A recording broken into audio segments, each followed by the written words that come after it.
I've watched dozens of morning routines. I've read the books, The Miracle Morning, Atomic Habits, Getting Up at 5 a.m., doing the whole Navy SEAL thing. They're all a lie, but they work, and there's a reason why. In this video, I'm going to show you my morning routine and how it's not like the other ones, but it still works for me. The point within is that all of these miracle morning / routine things that you're trying to do don't service you because you're looking at the wrong parts of the routine. Sure, they work for people, but you're missing the point, and that's why you're not successful with your morning routine.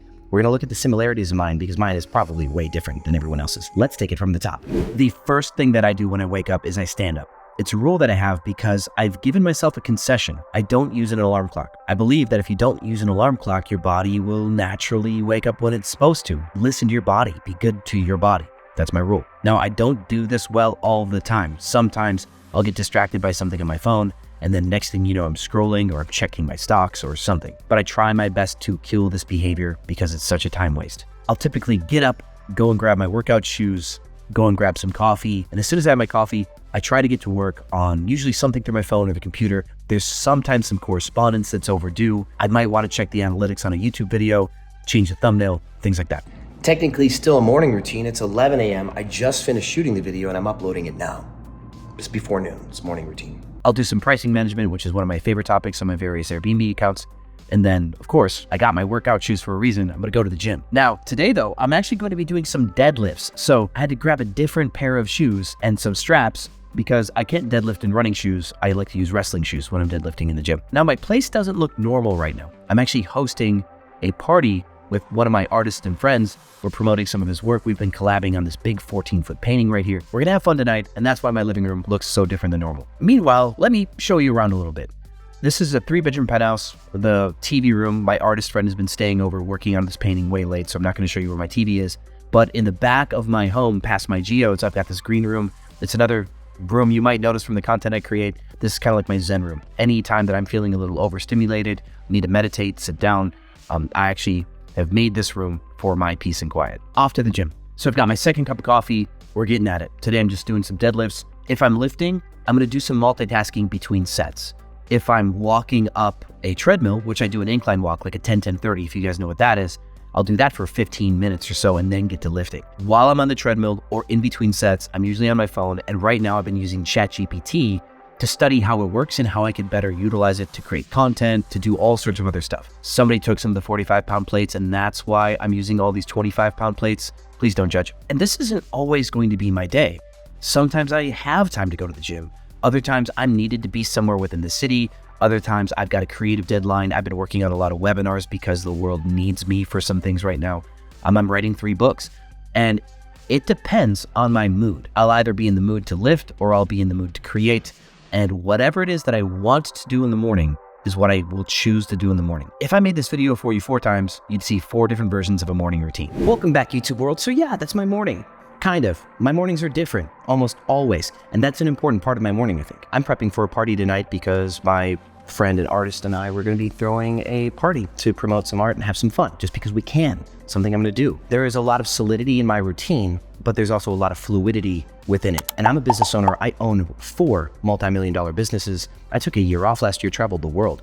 I'm healthy and I'm happy, and these things are an important part of my lifestyle. And that gets me to the similarities and differences to most of these routines. One of the main differences, I do not wake up the same time every day. I do not wake up early. I do not wake up late. I do not assign myself to one of those things. Many morning routines take a Dave Ramsey approach to morning routines. See, Dave Ramsey says that you shouldn't use debt. You shouldn't buy a house on debt because the debtor is slave to the lender, all of the dogmatic rule sets around his finance system. And for many people that works because people need hard lines to follow. When you don't know what to do with your life, somebody needs to tell you what to do with your life, right? But to be a successful leader type, you have to be able to be dynamic. Dave Ramsey uses debt. He tells you not to, but he does himself. So there's a point at which you start to break the rules of the basics and start to go your own way. Waking up at the same time every day is too rigid for the world that we live in. There are people who are creative at night who rely on that. There's people who do all their work at night if it's not creative. There's people who have really powerful morning. There's some people you could not bother to wake up before the sun's been up for an hour and a half. You have to distinguish where you are, like in a rhythm, and then get into that rhythm. And then from there, the similarity here is you have to be willing to listen to your body. This is something that most routines lean on. By creating a set of habits, a set of things that you always do all the time, It allows you to generate a good perspective of your baseline. And when you're not feeling well, you're having a hard time sleeping, something else is wrong, you're optimized for your rhythm, and you start to tell that things are wrong earlier. If your life is dysregulated, it's kind of hard to do that self-check. So I wake up with the sun, like I said, and that hour may change, but I do not use an alarm clock because I'm prioritizing my body's natural cycle when it wants to wake up. In trade, I have a rule. When you wake up, stand up. If you can stand up as soon as you wake up, don't waste any time in bed. Now you're optimizing for your time awake. You can use all of your awake time. If you tried to use an alarm clock, forcing yourself awake, and you're drowsy and disoriented, and you just dumped a bunch of like adrenal fluid into your body, and your glands just dumped, and you can feel it in your stomach, and you just feel gross, that's a terrible way to start the day. That'll affect your mood, that'll affect your rhythm, that'll affect your momentum. To listen to your body is the most important thing. Now, if you want to be able to wake up without an alarm clock and be able to have this natural cycle, but you have an obligation in the day, you need to set your sleep cycle to be early enough that you can have that flex time to wake up early. Now, you might still be using an alarm clock an hour and a half into when you should be waking up. So that way, if you sleep way in, you still have that safety net because you have a job or an obligation. But if you started to make your sleep cycle wake you up 3 or 4 hours before you had to be at work, that's when you can use a no alarm clock method. A lot of modern health is talking about how your circadian rhythm is governed by the sun, which means that early in the morning before 10 a.m., you should be getting as much sunlight in as possible. And that'll help you regulate when your body is supposed to go to bed. If you're not getting sunlight in the day, it's really hard to regulate that rhythm, and you're not allowing the body to do the work that it's supposed to do. Another difference, if you looked at my morning routine 4, 5, 6 days in a row, you'll see that some days, the first thing I do is I get up, I have my coffee, and I start creating content. On my second cup of coffee, third cup of coffee, I'll go to the gym. Other days, you'll find that the first thing I do is, get my coffee in me, and then I'll go to the computer and work on the computer. Sometimes I'll wake up to an important phone call, and I'm out of the house handling some business somewhere within the city before I even got my first cup of coffee. There's gonna be fluidity there. You have to be able to respond to the needs of your lifestyle in order to maintain a lifestyle. And as much as I'd like to hit the gym every day on my second cup of coffee, it's not gonna happen always, and that's okay. And there's a thought that I've had about this, which is measuring increments of effort. If you're struggling with putting in even the smallest amount of effort because you know it's not good enough, like you can't go to the gym because you can't put in a full gym day, or you can't put in gym days often enough, you're actually killing any progress you could ever make because the smallest increments of progress are still progress. Think of it as grains of rice that tip the scale. You have a long arching goal, and you can continue to put grains of rice in this bowl every day until the bowl fills up. Now, you're not putting in enough grains of rice every day, so you just decide to not put in that increment. But if you value the individual grain of effort, then you will slowly accumulate progress, even though it's much slower than you think. And what's surprising, a lot of people don't understand about their bodies is they adapt rather quickly to things. Even things like ice submersion, which I don't do nearly enough because I don't have ice around. But when I want to do a cold immersion, I'll just turn my shower on and be under it when the shower turns on. The pipes are cold enough that it still gives you that effect where you start to hyperventilate and you start to get that anti-aging and the thermogenesis effect just from cold water in a pipe. I don't get enough of it. The truth is a study was done on the optimal amount of time you should be cold submerged a week, and it's only 11 minutes. That's optimal. Optimal are curves.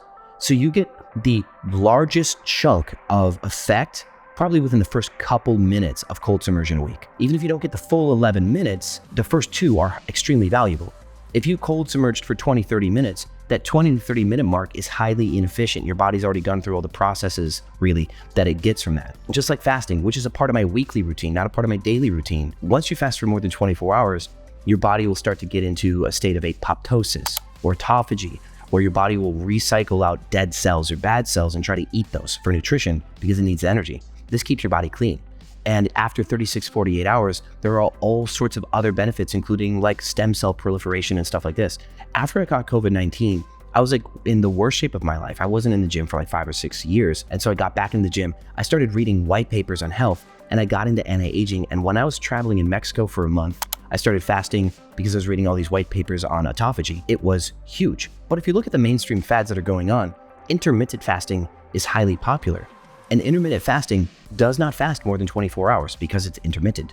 You still get plenty of fasting benefits from controlling the windows at which you eat. You still get a lot of incremental change here. There's a study that was done on human growth hormone secretion. And if you fast for more than 16 hours and then do deadlifts, like I just did this morning, having fasted for more than 16 hours and then doing something like deadlifts or squats will cause your body to behave in a different way and secrete an excess of human growth hormone. And I'd be misquoting if I said it, but I think they even said like 2,000% of acute growth hormone secretion from a fasted deadlift as opposed to one where you're on your normal eating regimen. If you just fasted a little bit, once in a while, you still get some of that effect. If you went to the gym just for 5 or 10 minutes and moved your body, wake up in the morning, drop to the floor and just do 5 push-ups, right? Do some standing squats in the shower, anything. Those little measurements of incremental growth will give you positive feedback, which will then give you the seeds to generate habit. And this is really the heart of morning routines and the moral of the story here. We're optimizing our effort through habits because it's our brain that's the problem. It's not the body. The brain is what decides to do or not to do. Your body is strong enough to do push-ups. Your body is strong enough to get under a bucket of ice. Your body is strong enough to wake up early, go to bed late, not eat for 3 days. It can handle it all, but the brain will give up 100 times before the body ever does. So when we look at all the self-help around habits and morning routine, what many persons are trying to do is eliminate the thought before the action. Wake up, stand up. If you can create a relationship where I wake up, I stand up, and it's just my truth, you don't think about it, you don't deliberate, even if you're kind of tired, you wake up and you go, that'll cut out the thought and the delay that could kill 15 minutes to an hour of your daily life. How many minutes a day do you stay in bed with your phone, going through your phone like this? It can be a huge waste of time. I still have a hard time with it sometimes, but that's the reason why I built my truth-based habits. I want to get the maximum physical benefit from my time in the gym. So I incorporate things like fasting before deadlifts to give me that effect, to give me the human growth hormone advantage of fasting before I lift. That way, I don't have to put in these crazy hour and a half long sessions like some people do. And even more so to that point, there are white papers that say if you work out more than 40 minutes, you start to increase your cortisol level. Your knowledge and your application of knowledge help guide shaping these habits. The moral of the story is that you need to generate habits that support your life and start to cut away where your brain starts to stop you. You need to be able to practice forgiveness when you don't meet your habits or your goals. You need to practice gratitude for the little increments of effort you're going to start putting into your self-betterment. And you need to see yourself as a worthy project today. This will allow you to build positive habits and a routine. And what a routine does, it allows you to maximize all the good things that you need to do every single day that you might have to labor mentally to accomplish. If you can make it a habit to eat right in the morning or not eat at all, which I actually recommend, if you can make it a habit to cut out bread, if you can make it a habit to go to the gym 3 or 4 days a week, if you can make it a habit to not lay in bed an hour a day, if you can make it a habit to practice positivity up here right away and try to set the tone for the day, if you can make it a habit to get under some cold water once in a while, these types of things are long-term good for your body, should be done every day. But if you tried to choose to do them every day, you would exhaust yourself by having to choose to do so. Habits and a routine take away your choice, and you start putting in effort effortlessly. That's the real power of a routine. There's no secret hack to eating a certain number of eggs in the morning. That's not going to make you a millionaire. There's no secret hack to waking up by 6 a.m. That's not going to make you a millionaire. There's no secret hack to journaling your thoughts. That's not what's going to make you a millionaire. There are not tomes of shortcuts in life that you all of a sudden will have an opportunity that makes you rich. What all of these habits do, the journaling might help you self-regulate up here, understand your thoughts, understand your emotions, so that way you don't sway so emotionally that if you're under a stressful situation in the future, you don't break. You increase your adversity quotient through journaling and self-regulation. That might be why that works for you. If you eat a certain number of organic eggs every day, you should have a higher testosterone level because testosterone is derived from cholesterol, to my understanding, which will make you more of a go-getter, right? Which will make you more aggressive in hopefully a good way. You should probably journal if you have high testosterone. Again, self-regulation. If you're in a good physical state and a good mental state, and one day an opportunity comes in front of you and you have positive self-talk and you have little wins every single day, you're gonna have a different relationship with that opportunity. You might reach that opportunity with this, I think I can do that, I can win that because I win all the time. Routines give you a chance to develop your wins. And on the back end of winning frequently, you have a higher sense of self-efficacy. Look that up. There really is a big part of this. Time makes everything complex. It's going to be impossible to maintain a routine all the time.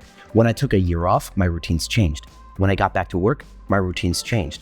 The reason why I got back to work is the company that I had automated was failing to maintain a level of quality that would allow continuous automation. I had to jump back in. My ego took a hit because in a way I kind of failed. I couldn't automate something without my supervision forever. That's kind of something we should expect, right? But it still hurt my feelings and it bruised my ego. And getting back into good habits became extremely hard because of my relationship with myself and my relationship with my stress. See, I had a negative perspective of self because I failed at something. And while working through my failures, I started to eat poorly, I started to drink more, I started to sleep less, I stopped maintaining the routines. And it took me about a solid month of reining in my company and then reining in the fact that I'm not a failure. I've already done more than many people will ever do. Building 4 businesses and then automating them and taking a year off was a blessing. I should be able to forgive myself for the fact that I'm not perfect and have gratitude for what I do have. It took me about a month to get back into that space. And I can tell you, if you guys look up to me at all, the fact that I have to reconcile with my own failures and I do things wrong sometimes should let you know you can do all of the things wrong and still be successful, because most of our successes are derived on the backs of our failure. Fun fact, I think Elon Musk is now the world record holder for most fortune lost. He's one of the most significant people in our culture, isn't he? He's also made the most money at one point, been the richest man in the world, but now he's also the biggest loser.